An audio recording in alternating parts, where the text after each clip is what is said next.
pas accepter le système. Il faut une amende. Oui, parce qu'on a dit 15 heures.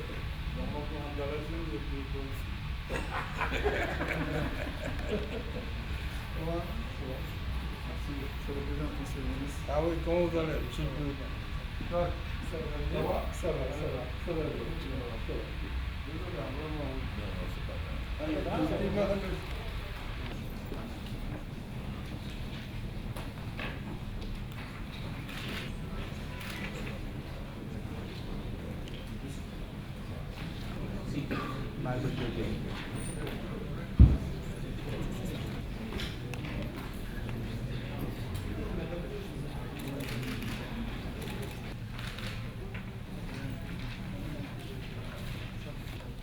Je donne la parole au président du conseil des ministres.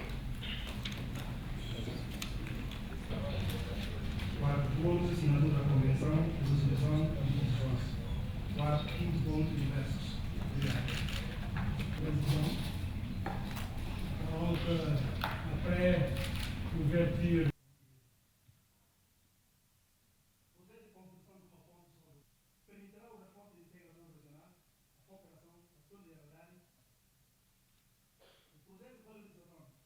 Sa coopération, son intégration, volonté aujourd'hui saluée et soutenue.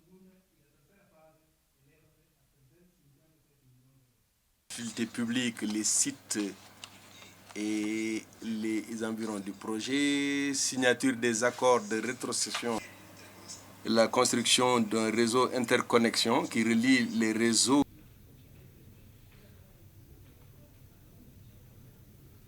L'ONVG est resté à peu près 11 ans donc, sans tenir de conférence de chef d'État et fonctionner avec un secrétariat exécutif. Aujourd'hui maintenant, cette partie maintenant donc, est, je peux dire, dépassée, d'autant plus que les chefs d'État ont adopté donc, un nouvel organigramme, ainsi réparti donc, la création d'un commissariat, la création d'un secrétariat général et de 4 directions opérationnelles qui vont permettre maintenant l'ONVG de pouvoir dérouler normalement le projet énergie. Et comme vous le savez, ce projet est un projet d'une importance capitale puisqu'il consiste la réalisation du barrage de Samangalou, un barrage de 128 MW dont le Sénégal va bénéficier à peu près de 48%, la Guinée-Conakry de 20%, la Guinée-Bissau 14% et la Gambie 18%. Au-delà du projet Samangalou, il y a le projet donc, de la ligne d'interconnexion qui fait environ 1700 km et qui va relier donc, les quatre pays, et notamment le Sénégal, la Gambie, la Guinée-Bissau et la Guinée-Conakry.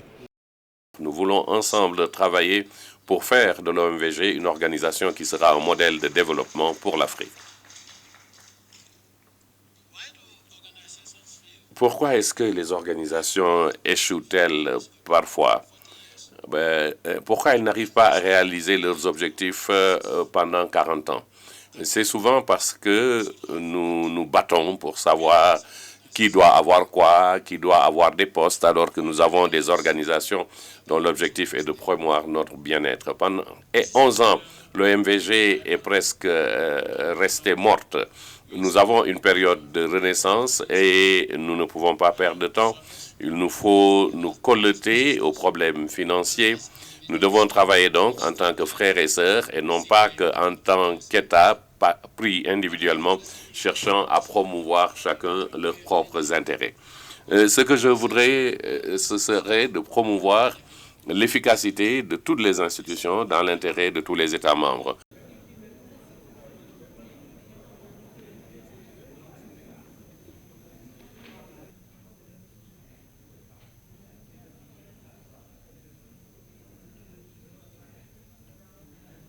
L'essentiel, c'est de respecter la rotation, d'avoir des sommets réguliers. Donc, à ce niveau, il ne doit pas y avoir de problème. Maintenant, pour la question des postes, je pense que la bonne démarche est d'adopter d'abord l'organigramme. Une fois que nous l'avons adopté, nous venons de renouveler le poste du président de la conférence des chefs d'État et de gouvernement. Maintenant, si nous adoptons l'organigramme, en ce moment, soit aujourd'hui ou dans une date ultérieure, les ministres se retrouvent pour donner les postes. Mais je pense que le sommet doit au moins adopter le principe et la rotation ainsi que la distribution se fera à l'intérieur des postes de l'OMVS, à partir du haut commissaire, du secrétaire général, des directions qui sont là. Nous trouverons, et je crois que l'exemple de l'OMVS pourra nous aider parce que nous avons un système très huilé et qui ne pose pas de problème.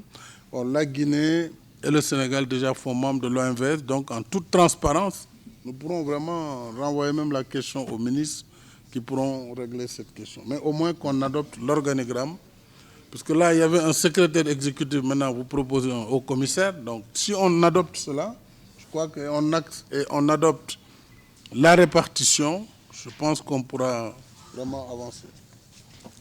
Oui, Monsieur le Président. À partir du moment où les ministres